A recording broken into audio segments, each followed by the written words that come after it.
अब के हुन्छ त्यसको अनुहारमा भन्ने सोचेर बोल्नुपर्छ त्यो ठाउँमा बोल्दा पनि त्यस्तो पनि ठाउँ रहेछ नेपालमा सुनसरी जिल्लामा के नेपालको कुरो गर्नु हाम्रै जिल्लामा चाहिँ त्यस्तो ठाउँ रहेछ सुनसरी जिल्लामै 4 दिन बसेको माछा 4 वर्ष बसेर लाग्नु निस्किन पाइँदैन हैन निरञ्जन त्यो स्कुलबाट बाहिर निस्किन पाइँदैन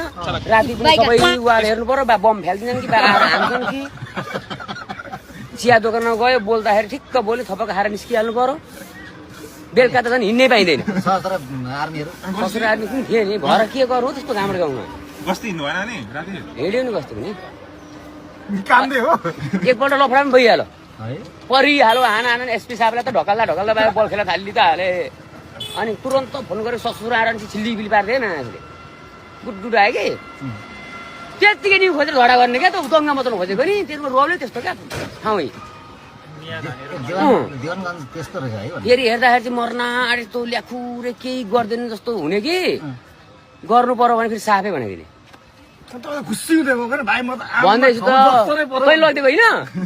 ल मासले उहाँ त आफ्नो ठाउँ जक्सन पर्यो के हुन्छ होला भनेको त उहाँ पुग्यो त ब्रिफिङ सुनेर गाउँ हेर्दा त ला अफगानिस्तान र इरानमा आए जस्तो भइहाल्यो नि अब त अफगानिस्तान र इरानमा आए जस्तो भइहाल्यो नि अब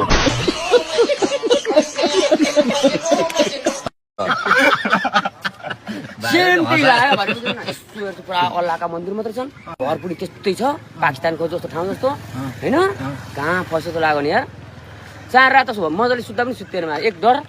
दोस्रोको खटाइ त्यसो कुरो अब त्यही त हो नि समाज त्यही हुल कस्तो हुने अब निर्वाचन भन मेन गेटमा राख्थे फेरि म जस्तो मान्छेले मेन गेटमा राखिदिएको भने सकेन अब चेक गर्छु चिलिम भेट्छु बुढाहरूको चिलिम पनि भेट्छु माछाले चक्कु सक्कु सबै छ कतै निकाल्नु त पुरा आँखा पुलेर चाहिँ माछा मोबाइल बाहिर राखेको के चेक गर्छस् भन्छ फेरि त्यही बुढो फेरि God have mercy upon us. उल्टै होइन हजुर मेरो काम हो भने त्यो काम हामी के यो गर्न आएको भने उल्टै नि खोज्दैन क्या तिनीहरू त त्यस्तो ठाउँमा फर्केर आइए त साइकलले बिस्तारै हिँड्दै त माते गरेर चिया खान गएको ठ्यास हान्दियो होइन मलाई नै हानो 2 जना गएको सरी भन्छ होला त भनेको त माछा उल्टै अब त्यहाँ त तुना आँखा बोल्नु यसो फर्केर सबै मुस्लिम मात्र फेरि बाटोमा बसेका अनि सरी है मैले नि गल्ती गरेँ म हिँड्ने मिस्टेक भयो भनेर हिँडेँ अब बस्नु परेन यत्र चिया टाप क्यामतिर यत्र चिया खानु हो त्यहाँ सब हेर्छ फेरि बक्कु लाग्छ कहाँ जस्तो